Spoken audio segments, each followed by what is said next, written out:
of all, thank you for inviting me. I had not been going out and giving talks for a while now. And I'm not very used to this format of being one-sided talk. Either it has always been a call to action to do something or a conversation. That is where there is a two-sided way of communication. To begin with, there is an interesting introduction, which it said is a former IAS officer.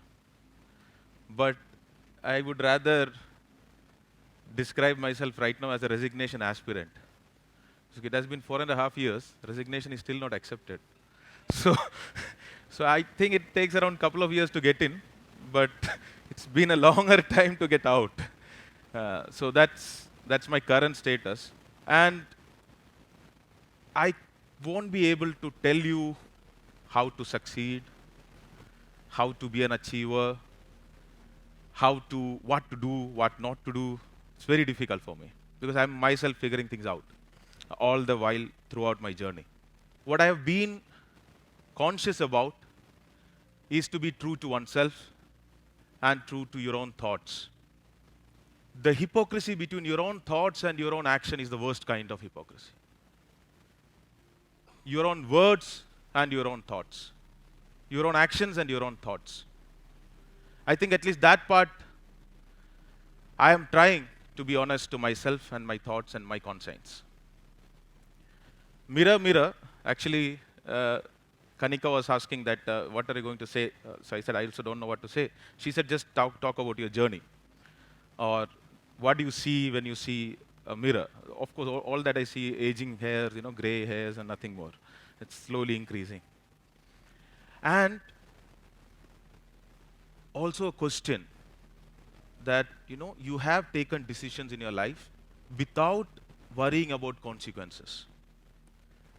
And that, I think, is possible only if you believe in your country, in your institutions of this country, and your own society. That courage is not a courage. That is a privilege. And we should be, I believe, guarding that privilege all the time. Not for us, but for our future generations. I started in any normal household, study well. That's the only motto, right? Study well, get a job. Study well, get a job. Studied well, did engineering, got a job, and then I realized something was missing. That's not the end of what I wanted to be. Then we saw there are kids who are, coming to the essentially, rack pickers. And we started engaging with them, we started teaching them while we were working in a semiconductor sector, in the engineering sector. We started teaching them every day, in fact, once in a week. And then we realized after every week we teach something, we are feeling satisfied, but they are not learning anything. Because you go back and then you come back, there we are again starting with ABCD. So we were happy of doing something great, but at the same time, the result of that was very minimal. So there was this question, can we teach every day without private work? I said, okay, let's do. So we started teaching every day. And that's where, in fact, I met my wife, now wife, of course, then I wanted her to be my wife. When we started, that's in Delhi actually, Noida, sector 15, 16, that area. And then we moved to Atta market. There we'll see a lot of kids come and say that, Bhaiya, Didi ko phool de do, So we started teaching there. And when we started teaching out there, that's when it realized or it dawned on her that maybe we are trying to do too many things by being outside the system. Let us get into the system, right? If you want to change things, you should get into the system. So she joined a civil service institute. And I thought we had just got married. And if she's now going to a coaching institute, where do we get to spend our time together? I thought, okay, maybe I'll also join coaching institute. At least dating can continue inside the coaching institute. So I said that to her and I joined, and the funny thing is I took study seriously and she took dating seriously. So I landed up in IAS and she said, one of us has to be in the private sector, the more wisest decision ever for our family. Right? One of us has to be outside the government. So she remained outside the government. I ended up in the IAS. But one thing I learned during that small teaching period there, we were teaching small kids. And of course, we were putting from our side some $500 every month, getting the books, everything, and going there. Once these five kids were there, they stood up and asked, so you must be getting a lot of money. You are coming from this NGO, right? You must be getting a lot of money. but you are not giving anything to us. You're just coming here and teaching and going. So tell us the truth. Where is the money going? They're small kids, very small kids. I got hurt. I said, like, I'm putting my effort, I'm putting money, I'm doing everything for them, and then they are questioning my integrity. How can that happen? So I called up Himani, my wife, and I told her that I'm stopping this. I can't do this anymore. Right? This is not my. I don't want to be like feeling bad after this. Then she asked, like, why did you go there in the first place? So I said, because I think there is a need to teach. There is a need for education to be imparted there. Then the second question was, do you think that need has changed? So I said, no. Then why are you saying you're stopping? And I said, maybe because I'm hurt. So at that point I realized I kept my ego or my self-respect above the public service, the service aspect of it. That as long as my ego was being satisfied, the service aspect was fine. But if the service is kind of hurting my ego, I can't do it. And then I framed a thing, because for me, my ego and my self-respect is very important. But I said, okay, my personal benefit comes here. Next comes the ego and the self-respect part. And then comes the public service part.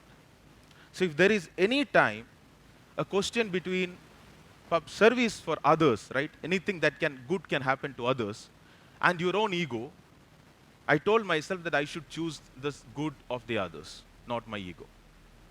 But if it is your own good, if somebody asks, okay, come and maybe sit here for 5 minutes and you will get good things, then I would always choose my self-respect or my ego. So this clarity I got during that period. Then of course, I was there here in Delhi for some time, then in Mizoram. And for me, it was clear, bureaucracy or government meant only one thing. That is to empower or enhance the freedoms and the rights of the citizens. Nothing else.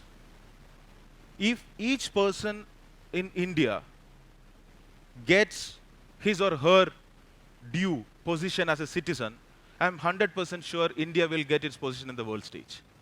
If each citizen gets his or her position in this country, proper, equal citizen. So that part was clear that this is what I want to do. If at all anything that I want to be contribution in part of the system, this is what I would like to be. And this was during the UPSC interview also, these are my answers.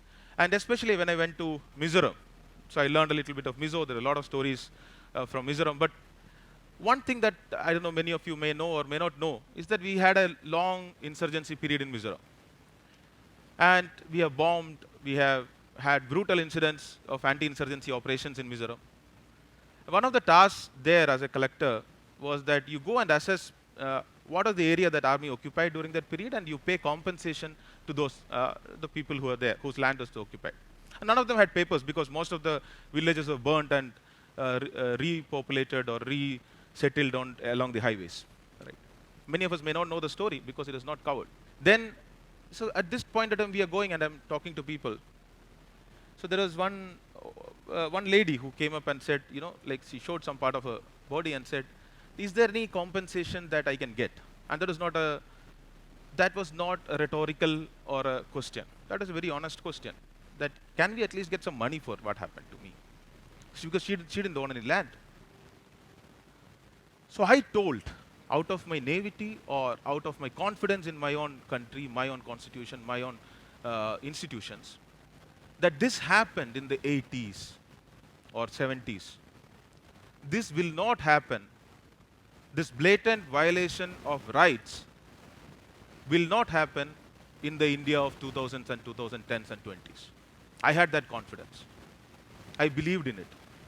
And that is why you chose to be part of the system. Right? You will be enabled to empower and enhance. And then I realized why the rest of the country doesn't know about it. Because the institutions did not respond to the actions of the government. Governments generally have an overarching tendency to accumulate more and more power. Every government, any place, any time. How is it checked? It's checked through various other institutions that are put in place. When those institutions fail, then only one thing remains, that greed and thirst for more and more power from the government to control every aspect of the life. And it is very natural tendency. It's not a bad or good tendency, it's a very natural tendency. So, of course, Mizoram, we did a lot of things. We could, n number of things. One of the things that you mentioned that I went to Kerala and did the flood relief part. That was when I was in Dadra, Nagar, Haveli. We were coordinating a lot of relief operations. It was an industrial area, so we were able to put a lot of medicines, everything. But then I also felt I need to do something by myself, as an individual, not as a collector. But as an individual, can I contribute in some way? And since you come from a background where you have contributed in many ways as an NGO, etc., so I said, okay, let me go and do it. The funny thing is, one of the inquiry that is going on right now is that I did not submit the 2 report for the flood relief work that I did in 2018 floods. When what happened? There are 2 people here, I think, today who had a lot of things to add on to, especially when it comes to Kashmir. What happened for me, it was not about 370, what exactly was done with 370, no. For me, that what happened afterwards, or how it was implemented, that was an explicit statement that state or the government can take away the rights of the people without any legal or constitutional backing. That a state can be made to put, like, no communication, no transportation, no internet, none of that. And people be asked to choose between, do you want the right to life or do you want the right to liberty? You choose between one of them, because it cannot coexist, but it always coexists. Right to life is nothing without right to liberty. So we kind of said, at this point you have to choose, and we chose for you, this is what it is. And that's okay. Governments have always had the tendency to do it. But then there are institutions who always try to put a check on it. And when I felt that institutional check did not happen, one after the other, then I felt something needs to be spoken, right? So I've tried to put my life in a very different way, that I should either be in one of the 3 phases. Either it should be in a learn phase, that you're learning something, or a do phase, that you're doing something, or share phase, you're sharing something. As long as you're in one of these phases, I don't feel bad about myself. But when I'm not in any of this, like I'm not either learning anything, I'm not doing anything, and I'm not sharing anything. If I'm not in any of these phases, then I feel very uncomfortable. Then I feel that mirror question comes, the introspection question comes. Okay, what am I doing with my life, right? And I've always tried to put it in the learn, do, and share phases of my life. And I believe that has helped me in good stead. I'll end my talk with one small story. It's about patience and nothing else. There is a young graduate, you can say, and he studied, he passed out, and a lot of dreams, tremendous amount of dreams. But nothing is happening for him, nothing is working out, right? Then he goes to a guru and tells the guru, like, Guruji, I don't know what to do with my life, nothing is going, nothing is happening. I have a lot of dreams. So Guru says, okay, before I answer the question, can you go and boil a glass of water and give it to me from the kitchen? He goes and sees that there's a huge tumbler, and it's full of water. And it's a small chula, a very small one. And there are no firewood or wood sticks there. So he goes to collect a few, comes back, starts to burn, but by the time it's almost the firewoods are over, he'll have to go back. Then he decides to spend 4 to 5 hours in just collecting the firewood from the neighboring forest.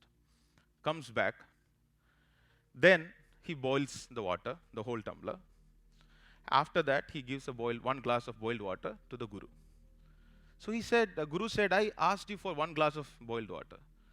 How did it take you so much time? So the student says, I had 2 options. Either I throw away the rest of the water and only keep 1 glass, I could have given you immediately.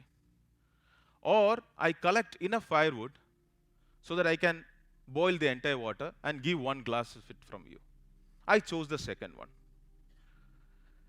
So then the guru says, did you get your answer? So he said, yes, I did. But remember one thing, the guru adds, when you are collecting your firewood, don't keep checking the temperature of the water. When you are preparing for something, don't start looking at whether the results have started coming or not. As long as you are doing the preparation part, as long as you are collecting the firewood, don't worry about whether water is heating or not.